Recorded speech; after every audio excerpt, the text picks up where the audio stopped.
Conversando sobre filosofia, política e artes, tecemos o cotidiano, transmitimos realidades.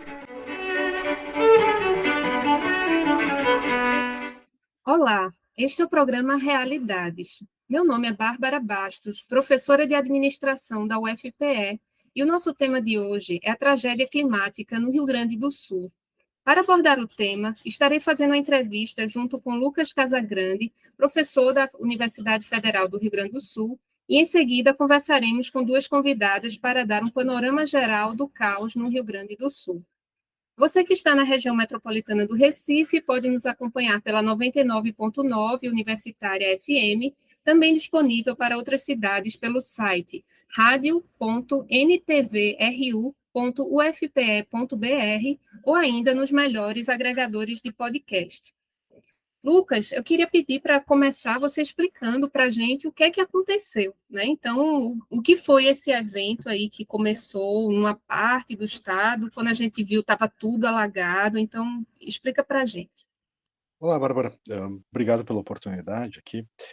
Bom, eu acho que tem que explicar um pouquinho antes sobre a geografia do Rio Grande do Sul, que ela é um pouco, talvez única, né? A gente tem a questão da Lagoa dos Patos, que é uma lagoa muito diferente, assim, do usual, e tem o Guaíba, que é o lago, o pessoal fala que é um ornitorrinco aquífero, assim, né? Porque ele não é nem um lago e nem um rio, mas ao mesmo tempo é um lago e um rio que fica ao lado de Porto Alegre, fica logo ao oeste de Porto Alegre, né?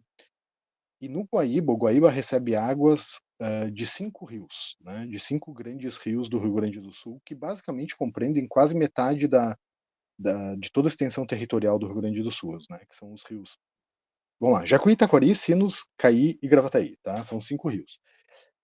Durante esse último mês, choveu muito fortemente nos 5 rios. Foi assim sei lá, tempestade perfeita, vamos dizer assim, né? Foi realmente chuvas torrenciais que alagaram os 5 rios, né? O Taquari foi o que se tornou mais famoso no primeiro momento, né? Porque o Taquari ele tem uma questão geográfica um pouco específica.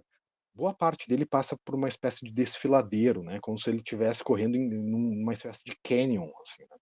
E como ele passa nessa espécie de desfiladeiro, ele adquire muita velocidade. Então, por onde ele passa numa cheia, né, ele não é só que ele inunda e alaga, ele de fato destrói, né? Ele consegue levar casas inteiras em muitos pontos, né? Então, a primeira comoção, então, ali foi com o Taquari no começo do mês, né? Lucas, Mas e na esse medida vale do Taquari, ele tinha construções, então. isso, tem cidades inteiras, né? Tem cidades inteiras que provavelmente vão ter que ser realocadas, né? O caso de Mussum, de Roca Salles, que já foram afetadas no ano passado. E depois, um pouco mais para baixo do Taquari, mais próximo de Porto Alegre, tem cidades bem grandes, né? Como é o caso de Lajeado, que é um polo regional muito importante ali, e que teve o centro inteiro da cidade alagado, né? Foi bem impactante ali. Então, ali foi muito. Inclusive, a maioria das tragédias em termos de vida, né, em termos de perdas de vida, foram ali, né? Porque a força da água, de fato, arrastou pessoas, arrastou casas inteiras com as pessoas dentro, né? Foi realmente cenas terríveis, assim, né, que a gente só imaginaria em ficção. Bom, mas dias depois, então, que choveu torrencialmente nesses rios, que inclui o Taquari, mas também esses outros 4 que eu citei, essas águas foram descendo, e elas descendo, elas chegam no delta do Jacuí e no Guaíba, que são os 2 corpos de água que banham Porto Alegre. E começou a subir de uma forma que nunca subiu antes na história registrada do Rio Grande do Sul, o Guaíba, alagando então toda a região metropolitana, tá? Então, não só o que aconteceu nos vales para cima, por isso que é uma tragédia tão grande, né? Não foi só o que aconteceu nos vales anteriores à região metropolitana, né? Foi nos vales e também isso aconteceu na região metropolitana, né? E junto disso, e assim, bom, é importante notar o seguinte, né? Porto Alegre, a oeste de Porto Alegre fica o Guaíba, então, né? Que é esse ornitorrinco de águas, né? Que é um lago e um rio ao mesmo tempo.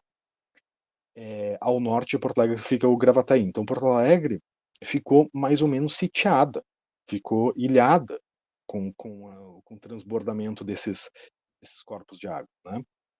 E ainda a gente está quase um mês depois, né? A gente ainda está nessa situação. Então, hoje em dia, para acessar Porto Alegre, por exemplo, via terra, bom, via aeroporto não existe mais o aeroporto de Porto Alegre. E via terra, a gente tem uma estrada que funciona bem, que é a RS 040, que é entrando por Viamão, que é por leste, né? Que é uma estrada simples, né? Então é uma estrada que não comporta muita capacidade. E eles abriram emergencialmente um negócio que eles chamam de corredor humanitário, né, que acessa o centro de Porto Alegre, mas que também passa muito pouco carro. Então a gente está ilhado em Porto Alegre. Essa é a real situação. Mas me parece que o central dessa tragédia toda não foi só a quantidade de água que desceu no Rio Grande do Sul, mas foi como os poderes lidaram com isso, né? E isso foi o que amplificou a tragédia. Né? O que amplificou a tragédia foi justamente um sucateamento total dos sistemas de contenção de cheias, um sucateamento total dos sistemas pluviais, né? Em Porto Alegre a gente pode ver isso muito claramente, né? Em Porto Alegre nós temos um sistema que foi feito na década de 70 que era para comportar, que era para proteger a cidade de cheias do Guaíba de até 6 metros de altura. A gente não chegou nem perto disso, de 6 metros, nessa catástrofe, né? E, no entanto, o sistema colapsou, né? Colapsou por quê? Porque o muro da Mauá, o famoso muro da Mauá, que separa o centro de Porto Alegre do Guaíba, ruiu? Não. Por falta de manutenção de basicamente duas coisas, que é falta de manutenção nas casas de bombas, né? Então, Porto Alegre tem mais de 20 e poucas casas de bombas que são feitas justamente para evitar que as águas do Guaíba entrem na cidade. Né? Tinham pouquíssimas essas casas de bomba funcionando quando chegou essa tragédia. Né? Foi um sucateamento que aconteceu com o passar do tempo, que foi, né, chegamos nessa situação. E as comportas, né? As comportas dos diques e do muro foram mal vedadas, né? De fato, teve uma comporta, inclusive, que ela quebrou ano passado, numa cheia que teve em setembro do ano passado, que ela não foi trocada. Quer dizer, é um total descaso que aconteceu ali, principalmente por parte da Prefeitura de Porto Alegre, da administração municipal. Havia previsão meteorológica de que haveriam chuvas tão fortes como as que aconteceram, ou todo mundo foi pego de surpresa? Havia, com certeza. Havia alertas do INET, né, que é o Sistema Nacional, e havia alertas da Metsul, é curioso, é um caso específico de uma empresa que virou herói nessa história toda, nessa calamidade toda, porque é uma empresa que basicamente tem alertado os governos com muita antecedência das catástrofes, né? E eles alertaram com cerca de 2 semanas de antecedência. Quer dizer, não faltou tempo para preparar, né? O que houve, vou pegar o caso de Porto Alegre, né? Depois posso falar um pouquinho das cidades da região metropolitana. No caso de Porto Alegre, a gente nota, porque assim, ó, o DEMAI, que é o sistema, que é a companhia de águas, que é do município, que abastece a cidade de água, mas que também protege a cidade das enchentes, ele estava com uma proposta de privatização já fazia alguns anos, pelo atual prefeito. Né? E, ao que tudo indica, o prefeito estava.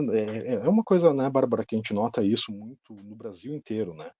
Os governos neoliberais, eles entram, eles começam a sucatear, né, os serviços públicos, eles começam a tornar menos eficientes, menos efetivos, a piorar a qualidade, né, para gerar um clamor popular, né, para as pessoas dizerem, bah, esse serviço não funciona, isso aí é uma porcaria, tem que privatizar, e aí privatiza. Né?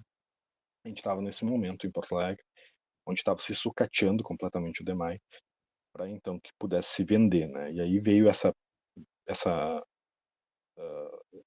torrente de água, né? E, bom, o DEMAI não teve nenhuma chance de conseguir defender a cidade contra isso. Né? A gente tem uns outros casos. A cidade que foi mais afetada proporcionalmente, as duas cidades mais afetadas proporcionalmente, a gente pode falar é Eldorado e Canoas. Eldorado, até onde eu sei, não tinha de fato um sistema de contenção de cheias, ou pelo menos não tinha um sistema muito extensivo. Né? Talvez estivesse só em pontos isolados. Eldorado, cerca de 80% da cidade foi atingida. Né? Eldorado fica na região metropolitana do outro lado do Guaíba, né? Então, a oeste de Porto Alegre. Logo a norte de Porto Alegre, nós temos a cidade de Canoas. A cidade de Canoas foi, em termos de população, de quantidade absoluta de pessoas atingidas, foi a cidade mais atingida. Então, Canoas é uma cidade que deve ter alguma coisa em torno de 300 mil habitantes, e cerca de metade da população foi atingida, teve suas casas alagadas, né? Basicamente, a grosso modo, a metade oeste da cidade foi alagada. Ali o sistema, até onde a gente sabe, ali eu acho que é um pouco mais complexo, o sistema deles não era um sistema tão eficiente de contenção, né? Mas ao que parece os diques arrebentaram, né?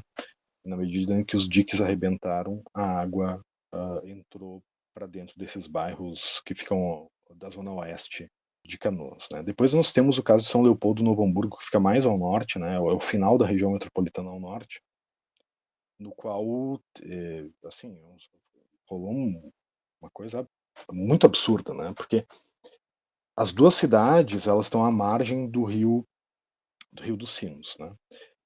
E quando veio a enchente, teve cerca de um terço de São Leopoldo ficou debaixo d'água e um pouco menos disso Novo Hamburgo ficou debaixo d'água. São Leopoldo, a prefeitura de São Leopoldo saiu desesperada para construir diques emergenciais e colocar casas de bombas para funcionar, e Novo Hamburgo pediu ajuda do exército e ficou esperando o exército chegar, né, as forças armadas chegarem.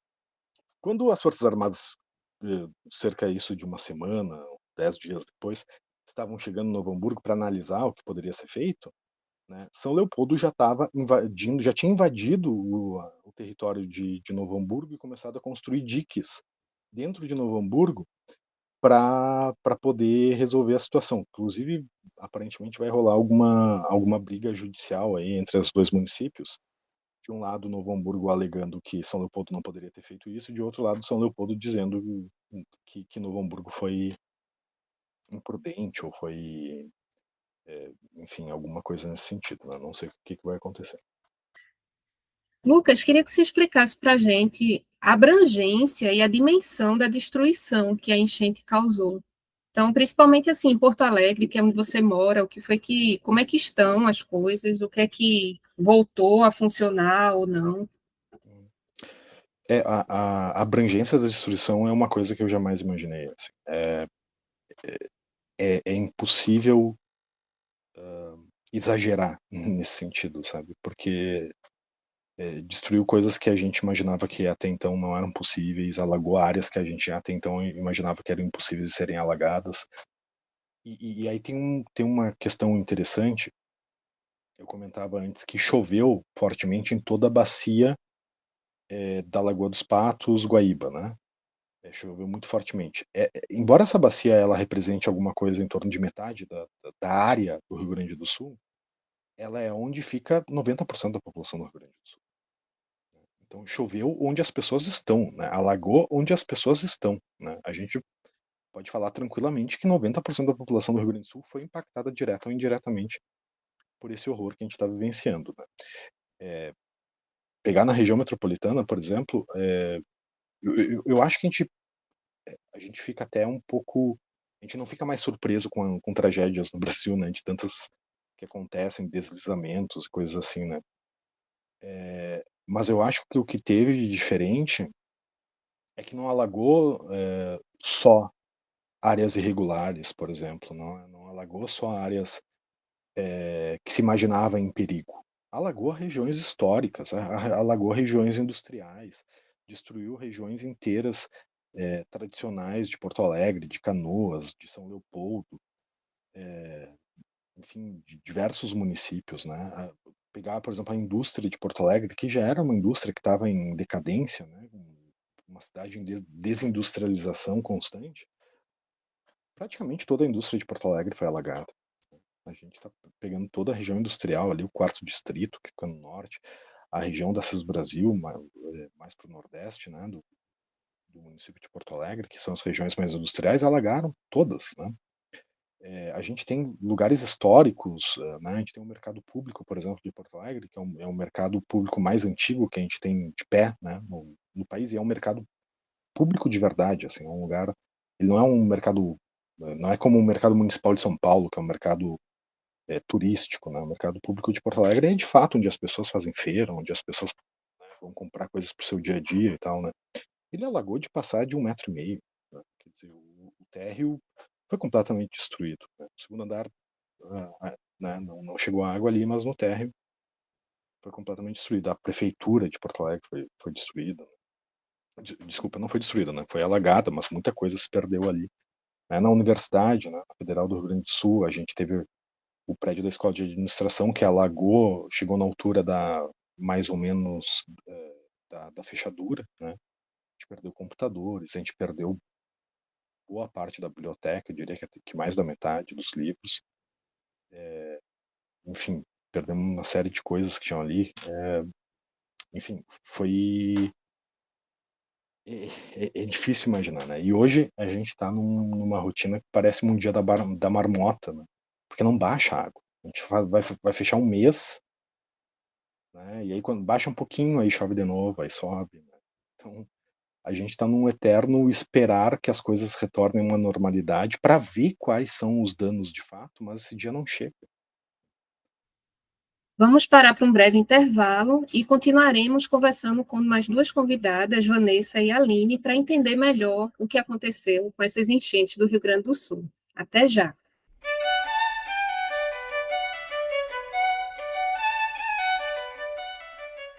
Estamos de volta, apresentando Realidades.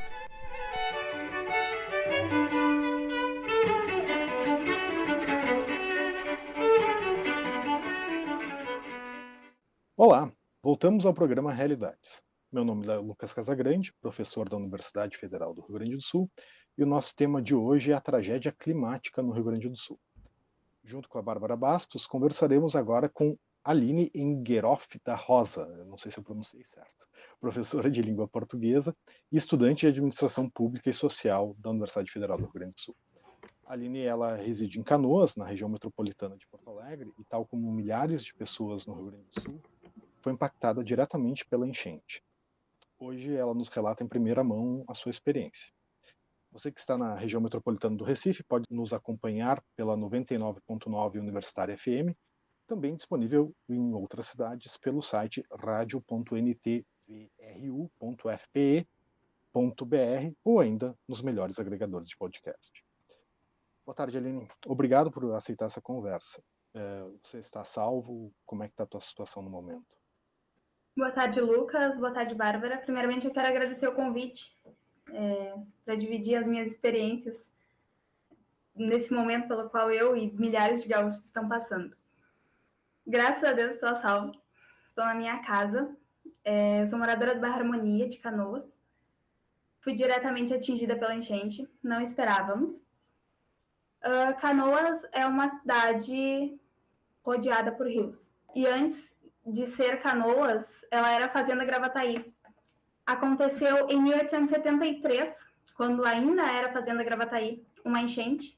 Em 1941, a famosa enchente que o Guaíba subiu 4,76 metros. E em 1964, Canoas passou pela terceira enchente. Foi a partir daí que a administração pública da cidade resolveu implantar os diques. E aí, em 1970, os mesmos foram construídos no governo do prefeito Hugo Simões Lagranha. E até hoje esses diques estavam em operação, com manutenções periódicas, porque, na verdade, o dique ele é uma contenção, não tem muito o que fazer de manutenção. Ele tinha 6 metros, obviamente ele foi cedendo, e com essas chuvas ele transbordou. Nós recebemos um comunicado dia 2 de maio para evacuar o bairro Rio Branco. Esse bairro ele tem um dique que contém as águas. No dia 2 de maio, recebemos um aviso para evacuar o bairro Rio Branco, porque o dique havia rompido. Mas no outro dia de manhã, dia 3 de maio, o prefeito emitiu uma nota retirando o aviso porque eles teriam conseguido conter as águas com sacos de areia. Isso tranquilizou a população.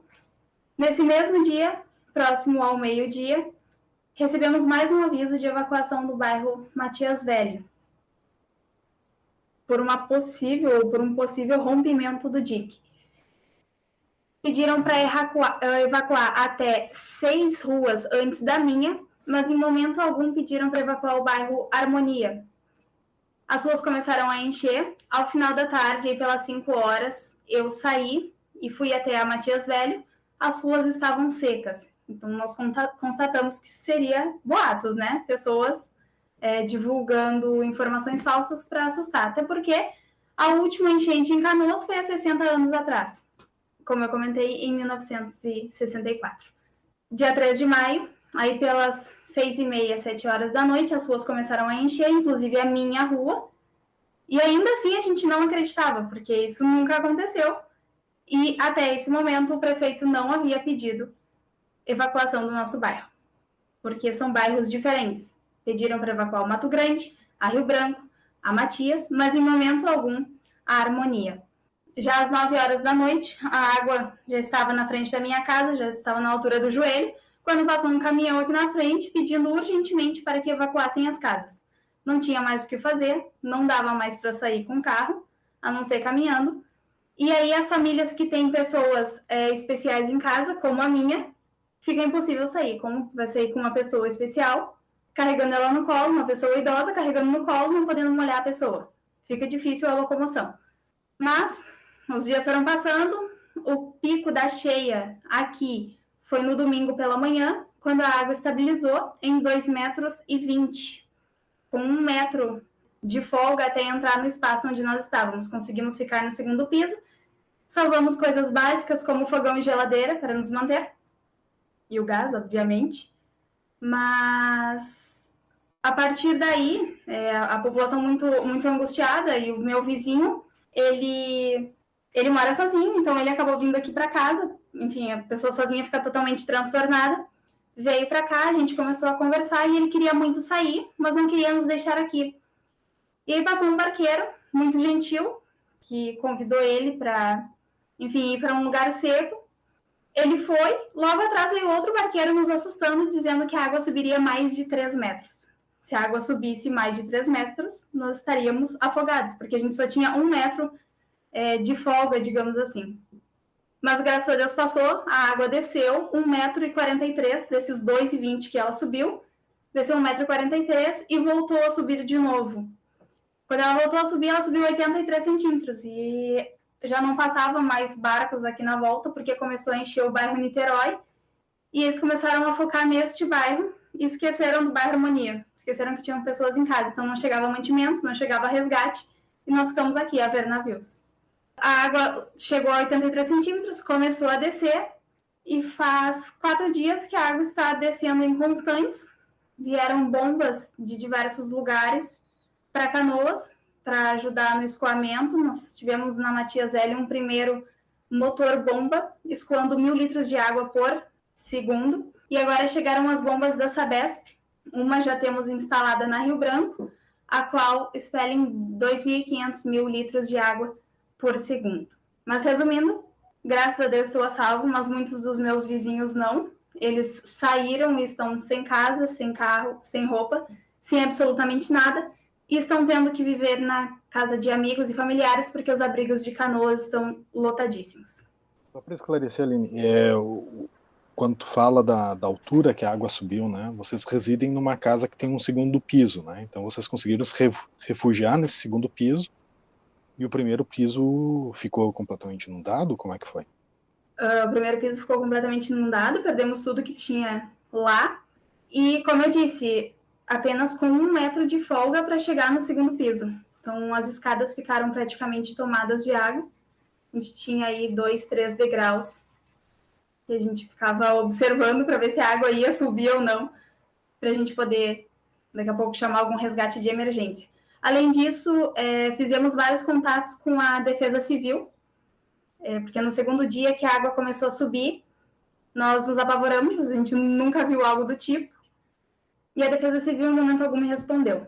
12 dias depois, eles fizeram um primeiro contato perguntando se estávamos bem. Caso alguma coisa acontecesse, já estaríamos afogados há muito tempo. Eu acho que isso demonstra também muito da precariedade dos serviços públicos. É importante salientar isso, né, para o ouvinte, mas o Rio Grande do Sul tem passado por décadas de austeridade fiscal e de um processo de diminuição dos serviços públicos, né, e agora, frente a essa calamidade, a gente tem essas dificuldades muito evidentes. Queria perguntar, Aline, como é que tem sido essa comunicação com o poder público, né? Então, você falou que passou um caminhão avisando, passou um barqueiro avisando. Vocês tiveram alguma comunicação da prefeitura, de algum órgão público durante esse processo da água subir? E tem hoje? Como é que tem sido isso? Em momento algum, a prefeitura foi específica sobre o bairro Harmonia. Através do Instagram, eles pediram evacuação do bairro Matias Velho, do bairro Mato Grande e do bairro Rio Branco, e posteriormente do bairro Niterói. Mas sobre o bairro Harmonia, em específico, nada. Além, somente esse caminhão, que passou às 8, 9 horas da noite com água pelo joelho, já não tendo mais condições das pessoas saírem com os seus carros de casa, e as outras ruas já inundadas. Hoje, todo o trabalho que está sendo feito para os moradores que ficaram em casa está sendo feito pelos civis. Pessoas com barco que estão ajudando, nos abrigos, muitos voluntários. A prefeitura, infelizmente, está ausente dessa parte, dessa assistência às pessoas que ficaram. Eu e mais 3 vizinhos aqui, a gente resolveu ficar, foi uma escolha nossa, é perigoso, mas nós temos esse direito. E nós precisamos de mantimentos, precisamos de água, e ninguém chega aqui. Entramos em contato com a Defesa Civil, entramos em contato com bombeiro, polícia, ninguém. Quem está vindo são os civis, que inclusive estão sendo bloqueados de entrarem para cá, porque eles querem forçar as pessoas a saírem de casa, irem para um abrigo ou para casa de familiares. Nós tivemos há 3 dias atrás uma intercorrência, a nossa vizinha ia mandar algumas coisas para cá, e ela não conseguia barqueiro para vir, porque os bombeiros e a Polícia Civil estavam bloqueando a entrada de barqueiros particulares na água. Então, a nossa comunicação com o poder público está bem falha. Inclusive, eles estão... Está tendo toda uma mídia em cima das bombas que vieram e tudo mais, elas são muito importantes, mas um trabalho direto com as pessoas que ficaram nas suas casas não está tendo. Para dar uma dimensão do problema para os ouvintes, né, Canoas é o maior município da região metropolitana depois de Porto Alegre. É uma cidade bastante industrial que fica logo ao norte de Porto Alegre, e a gente pode dizer que aproximadamente metade da cidade ficou debaixo d'água, né, a metade oeste. É importante notar também que, embora a enchente impacte os mais pobres, normalmente, né, isso não se restringiu às áreas irregulares, né, ocupou bairros inteiros, tanto de Canoas quanto da região metropolitana, inclusive bairros já bem estruturados, né, e assim por diante.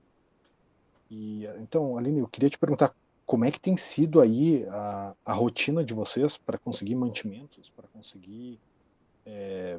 sei lá, as coisas básicas, né? Comida, água, eletricidade e assim por diante. Lucas, a gente está conseguindo... casualmente, um dia antes que tudo começou, nós tínhamos nos abastecidos, a gente tinha ido ao mercado, e nós tínhamos coisa em casa. Então, a gente conseguiu nos manter por um bom tempo. Aí, algumas coisas básicas começaram a faltar, né? Como temperos e tudo mais. E aí a gente começou a conversar com os nossos vizinhos que haviam saído. Eu fiz um grupo da rua aqui, do pessoal da volta, e para, enfim, dar informações sobre a água, porque as pessoas que saíram, elas querem saber o que está acontecendo aqui. E aí eu colocava informações lá todos os dias, e eu pedi lá, nesse grupo, eu disse, a gente está precisando de tal coisa. Eles, a gente quer ver a nossa casa e não sabe como ir aí a gente já leva o que você está precisando. Então, eles davam, com essa desculpa, digamos assim, de nos trazer alguma coisa, eles arranjavam um motivo para vender as suas casas. E aí conseguiam, enfim, barqueiros, logo no início os barqueiros estavam conseguindo entrar de maneira tranquila, né? Esse bloqueio houve depois da segunda cheia. Mas para conseguir mantimentos, a gente está conversando com os vizinhos. Energia, a gente conseguiu salvar o gerador, o qual acabou dando problema antes de ontem. Mas muitos aqui na volta ficaram nas suas casas, não tem bateria, as famílias não têm notícias. E aí a gente formou uma rede de ajuda aqui. Então, a gente não tinha a rua para andar, mas a gente tinha os telhados. E a gente acabou, enfim, fazendo essa conexão, pegando os telefones dos vizinhos para poder carregar também, para que eles pudessem ter um pouco de comunicação, pelo menos para avisar as suas famílias que estava tudo bem, na medida do possível. E é isso, as necessidades básicas, alimentação, higiene, a gente consegue manter, a gente se vira, mas consegue manter por conta da caixa da água, então tinha uma estrutura para a gente poder ficar aqui. Aline, e como é que está o nível de estragos na região, assim, da infraestrutura de ruas? E já há algum esforço de reconstrução? Você disse que está começando a ver uma parte seca na rua hoje, é isso? Isso, a água ela vem baixando constantemente, faz 3 dias. Depois que ligaram as bombas, ela baixa, e hoje chegou na rua, a gente pôde dar uma volta e as pessoas estão começando a limpar as suas casas. As pessoas chegam, não tem como entrar no bairro de carro, a gente só consegue passar pelos trilhos do Mato Grande, e as pessoas estão vindo por lá porque estão ansiosas para chegarem nas suas casas e verem o que de fato aconteceu, e estão começando a limpar. A gente não tem energia, não tem água, então tá difícil. A gente está trabalhando no meio do que existe, né? Tirando objetos secos, organizando para que quando a água venha, a gente possa de fato fazer uma limpeza mais profunda. Aline, eu queria que você falasse para a gente como é que tem sido o entendimento das pessoas, a percepção da dimensão do que aconteceu e de que forma elas estão lidando com isso. Como é que está sendo para a população de Canoas lidar com o que aconteceu? Eu estou podendo observar, Bárbara, pelo meu convívio através das redes sociais, um grupo bem seleto, que as pessoas estão esperançosas. Elas estão esperançosas e, ao mesmo tempo, alienadas, porque elas não sabem de fato o que está acontecendo aqui, dentro do problema. Elas sabem que a água subiu, mas elas estão tendo a ideia de que a água vai baixar, elas vão voltar para suas casas, vão abrir a porta e vai estar tudo bem, vai estar tudo intacto, vai estar tudo no lugar, e no máximo estragou alguma coisa, o carro que ficou no pátio, mas as coisas vão estar intactas, como elas deixaram. Então, acho que está tendo uma alienação nesse ponto por conta da situação ser complicada e as pessoas estarem passando por isso pela primeira vez, me referindo às pessoas aqui da minha rua, do meu bairro. Aline, muito obrigado, então, pelo teu relato. Eu espero que a gente consiga reconstruir a região, reconstruir o estado. Acho que vai ser uma tarefa muito dolorosa que a gente vai ter pela frente, mas eu torço pelo melhor, que aconteça melhor. Muito obrigado, Aline. Nos vemos no próximo bloco.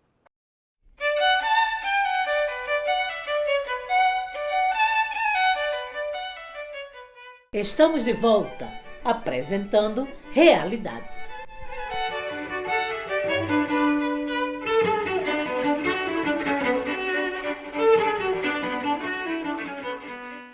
Olá, retomamos o programa Realidades. Meu nome é Lucas Casagrande, professor da Universidade Federal do Rio Grande do Sul, e o nosso tema de hoje é a tragédia climática no Rio Grande do Sul. Junto com a professora Bárbara Bastos, conversamos agora com Vanessa Daniel, professora de Administração Pública e Social da Universidade Federal do Rio Grande do Sul e voluntária nos abrigos durante essa crise que estamos passando. Você que está na região metropolitana do Recife pode nos acompanhar pela 99.9 Universitária FM. Também disponível para outras cidades pelo site radio.ntvru.fpe.br ou ainda nos melhores agregadores de podcast. Vanessa, obrigado por conversar conosco. Como tem sido o trabalho junto aos desabrigados? E primeiramente agradeço, Lucas, o convite, Bárbara, por estar aqui para dar um pouco, né, dessa visão sobre a vivência, né, tanto de estar aqui em Porto Alegre, que é uma das grandes cidades afetadas, né, mas também por estar vivendo este espaço de abrigamento, né. Essas pessoas que vieram no abrigo em que eu estou, né, é um abrigo que concentra pessoas de Porto Alegre, principalmente da Vila Farrapos, também do Humaitá, que são bairros da cidade mais pobres, né, onde essas pessoas tiveram que ser resgatadas de suas casas e estão no abrigo desde o início da enchente, então faz mais de 15 dias que lá estão, e é um ambiente em que são pessoas que estão vivendo uma grande insegurança, né? Não insegurança no abrigo, o abrigo ele oferta todas as principais questões que esses indivíduos precisam, diversos apoios, mas insegurança quanto ao futuro. Num primeiro momento, eles chegam, né, com aquele ímpeto da sobrevivência, de conseguiram sair daquela situação, conseguiram salvar suas vidas, salvar seus animais, e à medida que o tempo vai passando, começa esses questionamentos, começa um processo de entristecimento dessas pessoas, né? Será que eu tenho casa? Eles perderam também a própria privacidade, né? Não há mais o seu local, o seu lar, né? Esse espaço de acolhimento e aconchego. Eles dividem um colchão, não, eles têm um colchão e ao lado tem uma pessoa em que eles nunca viram na vida deles, né? Então, é esse espaço coletivo em que eles, dia após dia, precisam ali permanecer, visto que eles não têm ainda a perspectiva de quando retornar aos seus lares, né? E as inseguranças também frente aos auxílios, né? Isso é uma outra questão que a gente busca com o apoio da assistência social do município, de ajudá-los a entender quais são os benefícios que eles têm direito, fazer esses encaminhamentos, os documentos que eles perderam, né? Já veio um órgão do governo para regularizar essas questões dos documentos, para que eles conseguissem ter acesso aos seus documentos, e por aí vai, né? Acho que são várias facetas dentro do abrigo em si, frente a esse momento em que estamos vivendo, que é um momento, de fato, muito difícil no nosso estado.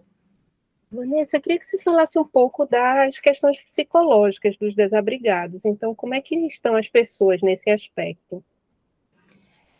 Eu, né, além de professora do curso de Administração Pública e Social, sou acadêmica em Psicologia, né? Estou aí na metade do curso e a minha atuação, de fato, é com a equipe de Psicologia neste acolhimento psicológico dentro do abrigo, né?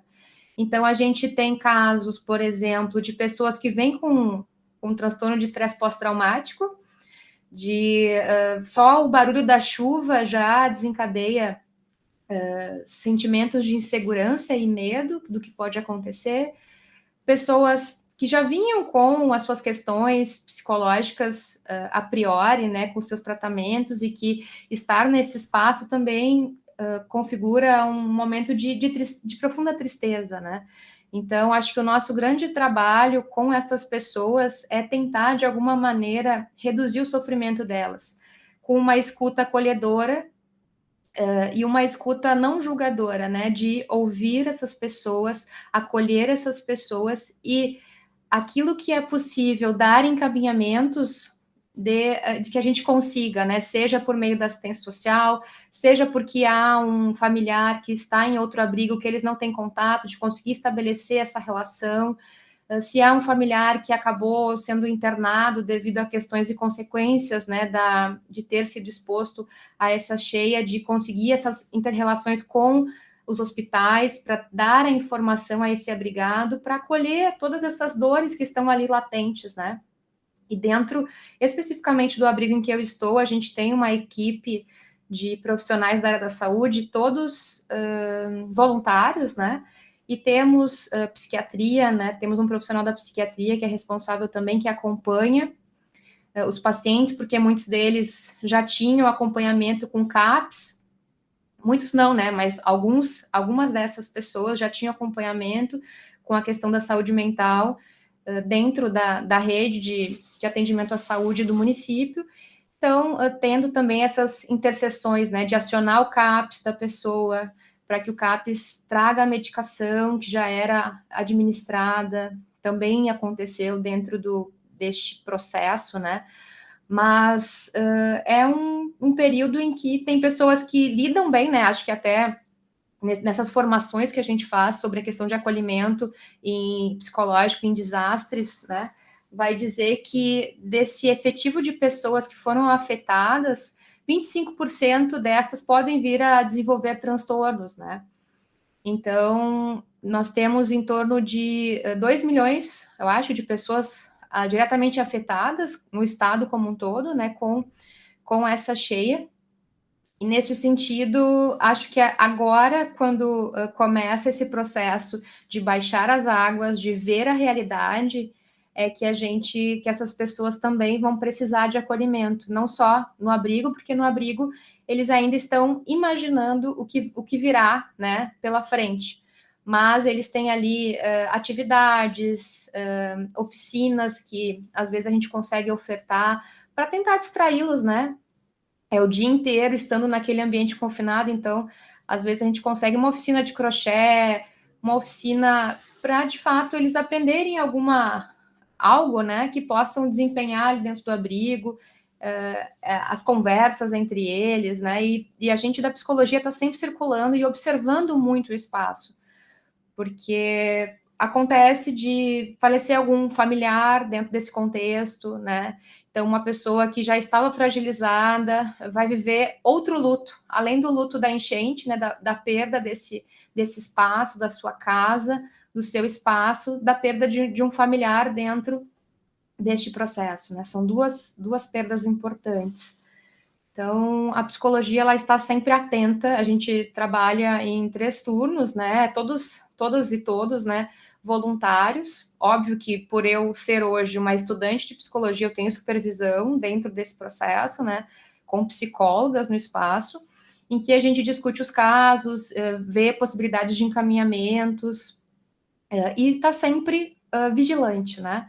Para ter sempre esse espaço de escuta para essas pessoas e que eles nos procuram muito também, porque tem crise de ansiedade dentro desse contexto, tem desentendimentos entre eles no próprio abrigo, né? Imaginem, sim, nas nossas famílias, a gente tem desentendimentos, tem questões que emergem dentro da convivência familiar, então, dentro de um abrigo com pessoas distintas, com características distintas, eles também entram em certos conflitos que precisam ser mediados, que precisam ser abordados de uma maneira em que eles se sintam acolhidos também quanto às suas demandas e dores.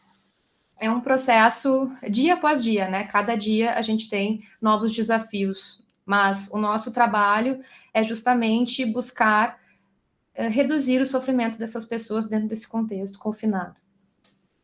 A gente conversava agora pouco com a Aline, né, que foi impactada diretamente pelas enchentes, e ela relatava que ela tinha a impressão que os vizinhos dela que foram igualmente impactados e que tiveram que sair das suas casas, eles tinham uma expectativa de que voltariam às suas casas e voltariam para a vida anterior, como se nada tivesse acontecido nesse meio tempo, né? E ela falando, olha, eu acho que vai ter um grande choque de realidade quando isso acontecer, né?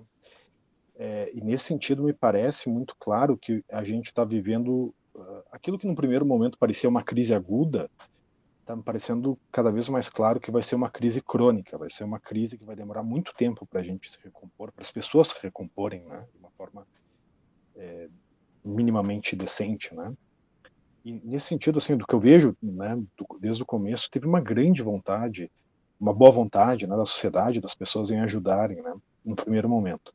Inclusive uma enxurrada de doações e voluntariado, a gente notava isso, né? Mas ainda esse o cenário, Vanessa, a gente ainda tem um excesso de voluntários, a gente ainda tem um excesso de doações, ou essa boa vontade já está começando a se fragilizar, assim? A questão dos voluntários já começa a ser um agravante. Houve uma redução, significativa do número de pessoas voluntários, pelo menos no abrigo em que eu estou, e eu percebo também pelas publicações nas redes sociais que outros abrigos também, que antes diziam não temos mais vagas para voluntários, que hoje estão abrindo novamente os cadastros de pessoas, né, que desejam ser voluntárias, justamente porque as vidas estão retornando, né? As pessoas estão voltando ao trabalho, há esse clamor para o retorno das atividades. Alguns bairros na cidade de Porto Alegre já houve a baixa, né, da água, como Cidade Baixa, Menino Deus, foram bairros que já estão buscando, né, a limpeza dos espaços e o retorno à vida cotidiana, digamos assim, seja do ambiente de trabalho nesses espaços, seja da vida privada das pessoas, né? Então, muitos já estão retornando ao seu trabalho, e isso faz com que cada vez mais tenham menos pessoas disponíveis para atuar nos abrigos. No abrigo em que eu me encontro, por exemplo, até a questão da alimentação, né? Já o responsável, digamos, pela produção das marmitas não poderá mais ofertar as marmitas. Então, está sendo feito um trabalho para que quem vai, né, agora fazer essas marmitas, de onde elas virão. Voluntários na própria psicologia também reduziu, desde que eu comecei neste abrigo, que foi na primeira semana dele. Eu já percebo assim que as pessoas que estavam presentes na primeira semana não são mais as mesmas, né? Todas elas não estão mais presentes atuando nesses espaços, e isso é algo que a gente precisa que a ajuda permaneça. E a outra questão importante, além, né, dessa necessidade de permanecer pessoas se voluntariando a atuar nos abrigos, é a questão das doações, de não esmorecer esse processo de doações, porque precisaremos muito ainda. É um período que não vai ser superado em um curto espaço de tempo. Tem toda a questão da volta para as casas, de higienização, essas pessoas sem a sua fonte de renda, precisando de apoio, precisando de alimentação, a questão do Estado ficar um tanto inacessível para chegar materiais, insumos, recursos, devido à destruição das estradas, né? Então, é importante que continuem as doações para instituições confiáveis aqui no nosso estado. E até poderia dar um exemplo para vocês. Temos na cidade de Canoas, que é uma cidade da região metropolitana de Porto Alegre, onde uma universidade, que é a UBRA, tem 6.000 abrigados no seu espaço, né? E este abrigo precisa recorrentemente de doações das mais diversas. Eles até têm um Pix para doação, que é o soscanoas@ubra.br, que busca ajudar as vítimas das enchentes, né, que eles têm lá 6.000 abrigados. Tem, por exemplo, um coletivo que eu trabalho de forma voluntária, que é o coletivo Preta Velha, que tem recebido muitas doações de alimentação, tem recebido doações de roupas, de cobertas, travesseiros, colchões, e tem distribuído para as mais diversas cidades, né? Então, São Leopoldo, que é uma cidade muito afetada também, Canoas, o Sarandi, né? A própria Cruzeiro, onde o coletivo também atua, necessita de alimento, necessita de água, necessita de doações, visto que é uma população também vulnerável, né? Então, acho que é importante buscar instituições que estejam atuando diretamente com as populações afetadas e consigam, digamos, dar uma rapidez a este processo das doações, né? Que são aqueles que estão na ponta, que estão vendo a necessidade do povo gaúcho. Vanessa, isso é um movimento para a reconstrução das casas? Quanto à reconstrução das casas, eu já percebi alguns movimentos de pessoas que estão justamente se organizando para atuar neste apoio, digamos assim, né? Porque a questão da contaminação por leptospirose e outras doenças que podem ser transmitidas por meio da água contaminada ainda estarão nessas residências, né, na lama, nos móveis, né? Então, é preciso ter um manejo adequado dentro dessa higienização dessas residências, com EPIs adequados, senão essas pessoas vão se contaminar no processo de higienização dos seus espaços, das suas casas, né? Então, a gente tem um trabalho muito pesado, muito grande. Na região metropolitana, foram bairros que são muito populosos afetados. E isso, né, uma residência uma do lado da outra, que precisam de limpeza, precisam, né, de uma avaliação da sua estrutura, se é preciso fazer reformas estruturais, se aquela residência, de fato, ela é habitável ou não é habitável, e isso a gente nem tem noção ainda. Isso que é o mais preocupante. A gente sabe que vai ser um processo de reconstrução enorme, mas a gente ainda não tem a proporção, digamos, do que de fato essas residências necessitarão quando a água baixar. A gente ainda está com as casas ainda estão cheias de água, né? As pessoas ainda não têm, em muitos bairros, alguns já têm esse retorno, né? Mas em outros não há essa perspectiva de entrada nesta semana. O que a gente tem das informações é que final do mês começa este movimento de começar a talvez entrar nessas casas. E aí tem todo esse processo de reconstrução que é preciso ainda ter este levantamento, mas também precisaremos de apoio nesse processo, né?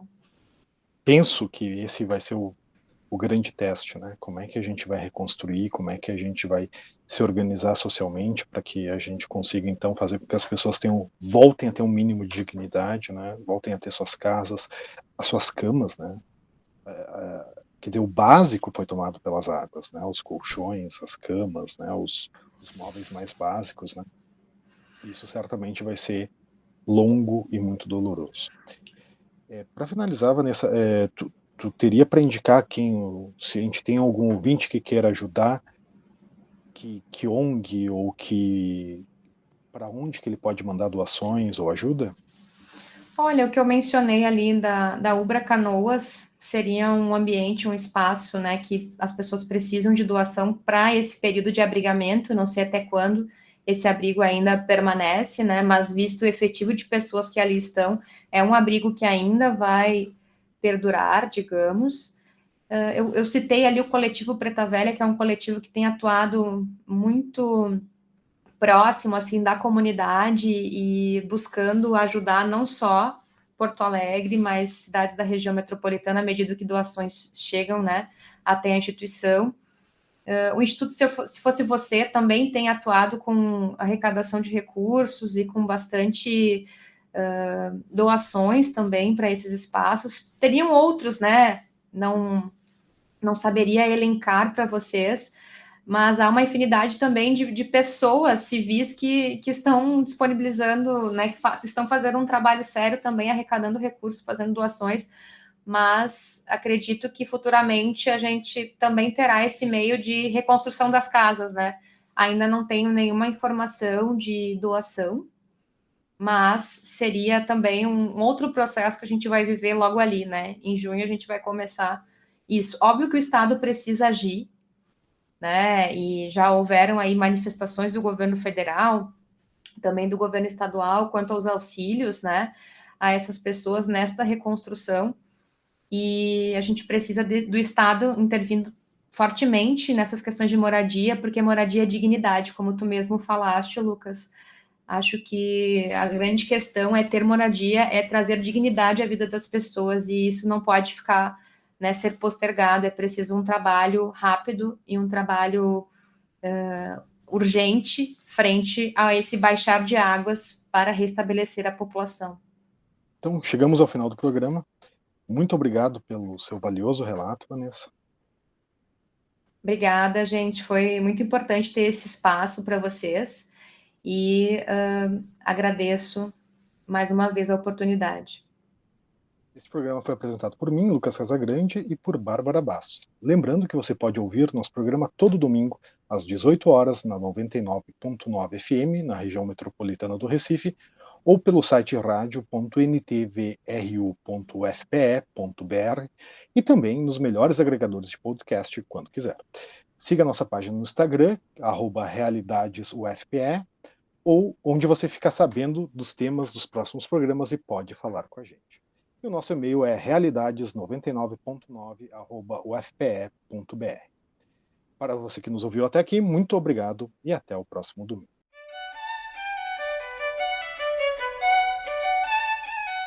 Acabamos de ouvir Realidades. Oferecimento Proeste, UFPE.